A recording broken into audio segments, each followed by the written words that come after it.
होंगे। अधिक जानकारी के लिए हमारे सहयोगी आदित्य का रुख करेंगे। आदित्य, और क्या बड़े अपडेट है ज्योति के मामले से जुड़े हुए, क्या नए खुलासे अब सामने हो रहे हैं? क्या आप इनके घर पर भी गए थे, वहां पर भी आपने तहकीकात की थी, पूछताछ की थी, तो आसपास के लोगों से भी बात आपने की होगी, तो क्या कुछ जानकारी हासिल हुई है? देखिए पिंकी, मैं पहले आपको ज्योति के व्यवहार के बारे में बताता हूँ। जो हमने उनके पड़ोसियों से या ज्योति के पिताजी से हमारी बातचीत हुई थी, जिसके बाद उनके उसके व्यवहार के बारे में बहुत सारी चीजें जो हैं वो पता चलती है। ज्योति जो थी बहुत कम लोगों से बातचीत करती थी। शुरुआत के दिनों में जब 12th उसने पास किया था, 12th के पास करने के बाद भी उसको नौकरी की जो लालच होती है, पैसे कमाने की जो लालच होती है, उसके अंदर बहुत ज्यादा थी। और वो 12th पास करने के बाद ही अपने घर से कुछ दूरी पे वो जाकर के रिसेप्शनिस्ट का जॉब उसने शुरू किया था। एक कोचिंग संस्थान था, निजी संस्थान था, जिसमें उसने काम करना शुरू किया था। लेकिन पैसे कम थे, सैलरी कम थी, जिस वजह से वहां पर वो टिक नहीं पाई थी। कई बार वहां पे उसकी बातचीत जो है पैसों को लेकर के होती रही, जिसके बाद उसने नौकरी वहां से छोड़ी और दिल्ली आ गई थी। कोरोना के समय में वो नौकरी करती रही। कोरोना के समय जब सबकी नौकरियां जाने लगी और जो कोरोना के समय में जो स्थिति बनी, उसके बाद जो है ज्योति की भी नौकरी चली गई। उसके बाद वो हिसार अपने पैतृक जो उसका घर है वहां पर आ गई थी अपने पिताजी के साथ, क्योंकि उसके माता के साथ उसके पिता का जो तलाक है वो 20 साल पहले हो चुका है। और अभी भी एक बात हमने उसके पिताजी से पूछा कि क्या वो अपनी माँ को याद करती थी, क्या वो अपनी माँ के पास जाना चाहती थी, तो उसके पिता का कहना था कि वो बिल्कुल अपनी माँ को याद नहीं करती थी। अपने माँ के साथ में बिल्कुल उसका लगाव नहीं था और वो हमेशा से बाहर रहना चाहती थी, पैसा कमाना चाहती थी। जो आप उसका एक व्यवहार समझ सकते हैं कि जो ये आरोप लग रहे हैं कि वो पाकिस्तान के लिए जासूसी कर रही थी या पाकिस्तान की सरपरस्ती में वो फंसी हुई थी, इस तरीके की जो चीजें आ रही हैं, उससे साफ जो है आप जाहिर समझ सकते हैं। उसके बाद जब नौकरी चली गई, उसके बाद उसने कुछ 2022-23 के समय में यूट्यूब चैनल अपना बनाया था। और कोरोना समय में जब पूरा देश लॉकडाउन में था और एक उसी वक्त कई ऐसे क्रिएटर्स थे जो राइज हुए, जिस वक्त अपना अपना जो चैनल ग्रो उनका किया, उसी वक्त ये जो है ग्रो किया। आप समझिए कि ज्योति के जो सब्सक्राइबर वो 3 लाख 3.5 लाख के आसपास में, ज्यादा बहुत बड़ा यूट्यूब चैनल ऐसा नहीं था कि जिसमें उसकी कमाई बहुत ज्यादा हो या स्पॉन्सरशिप बहुत ज्यादा हो।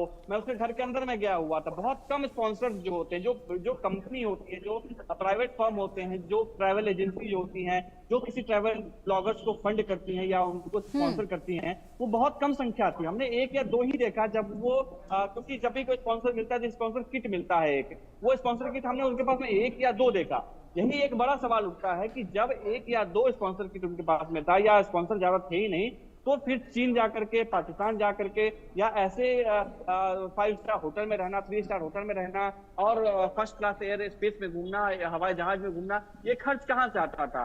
और वो उन देशों में ही क्यों जाती थी जो भारत के साथ में जिनके संबंध अच्छे नहीं रहे हैं, चाहे वो पाकिस्तान की बात हम करें या चाइना की बात करें। एक वीडियो है जब वो अपने डालते हैं अपने ब्लॉग पे, तो एक वीडियो हम सबने देखा है, आपने भी देखा होगा पिंकी, कि जब वो पाकिस्तानी एम्बेसी में जाती है, जो हाई कमीशन में जाती है और वहां पर चाइना के लोगों से मिलते हैं। चाइना के लोगों को बता रही है ऑन कैमरा, वो कह रही है कि मुझे चाइना विजिट करना है, आप मुझे वहां का वीजा दीजिए। कई बार वीजा के लिए ट्राई कर चुकी है लेकिन उसको वीजा नहीं मिला था, जिसके बाद से जो है ये आपने देखा होगा कि उसके कुछ दिन के बाद में वो चाइना किया था। बिल्कुल आदित्य, फिलहाल एक और बड़ी जानकारी सामने आ रही है। यूट्यूबर ज्योति मल्होत्रा के खिलाफ अब जांच तेज होगी। आईबी भी करेगी यूट्यूबर ज्योति मल्होत्रा से पूछताछ। ज्योति पर पाक के लिए जासूसी करने के गंभीर आरोप लगे हुए हैं। ज्योति के फोन, लैपटॉप की फोरेंसिक जांच भी की जाएगी।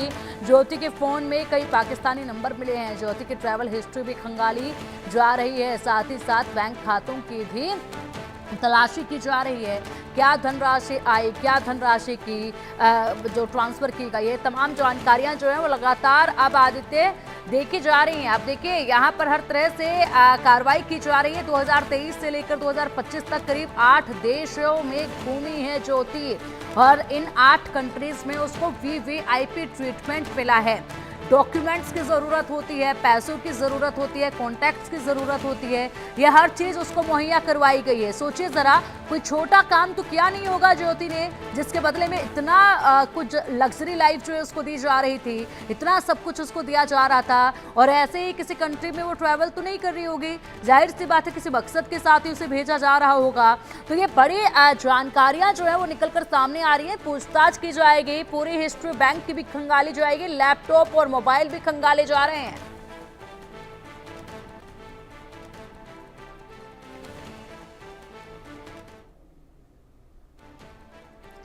हमारे सहयोगी आदित्य का रुख करेंगे, लेकिन उससे पहले बता दें कि लगातार जिस तरीके से कार्रवाई तेजी के साथ बढ़ रही है, ऐसे में रडार पर है ज्योति पूरी तरीके से, और हर तरफ से पूछताछ अब उससे की जा रही है। एक एक चीज को खंगाला जा रहा है, बड़े सवाल उठ रहे हैं और हर एक चीज इशारा कर रही है कि बहुत बड़ा विश्वासघात देश के साथ किया है ज्योति ने। जिस तरीके से बड़े खुलासे लगातार सामने आ रहे हैं, जिन जिन कंट्रीज में वो घूमने गई है, फाइनेंशियल कंडीशन इतनी अच्छी नहीं, बैकग्राउंड इतना मजबूत नहीं, लेकिन बावजूद इसके 8 कंट्रीज घूम लेना और वो भी वीआईपी ट्रीटमेंट के साथ और बड़े दिग्गजों से वहां पर जाकर मुलाकात करना, ये कैसे आखिरकार संभव हो सकता है काम से लड़की के लिए? ये सवालों के घेरे में है। अभी फिलहाल बड़े खुलासे हो चुके हैं और भी खुलासे होने बाकी हैं।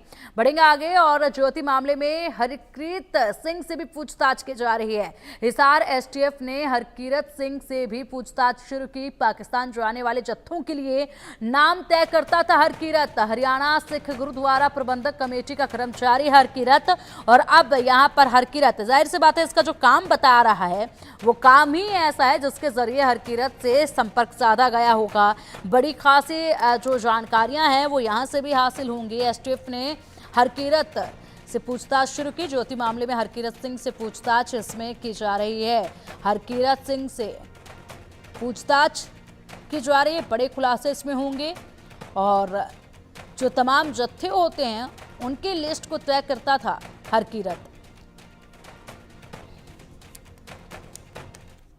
दिन 8:30 बजे ना वो शाम कलोनी इधर आंदे ने, उतों 6 बंदे आए ने, वो चुक के लै गए ने। सानू कोई नहीं दस्या जी, ना पता किसी को। फोन मैं करना ओदी जो ननकाना साहिब लगा शब्द लगते ना, वो पूरी जाती है, फिर अगों मतलब स्विच बंद हो जाता। अपनी हरियाणा कमेटी है ना जी, उधर यात्रा इंचार्ज सी।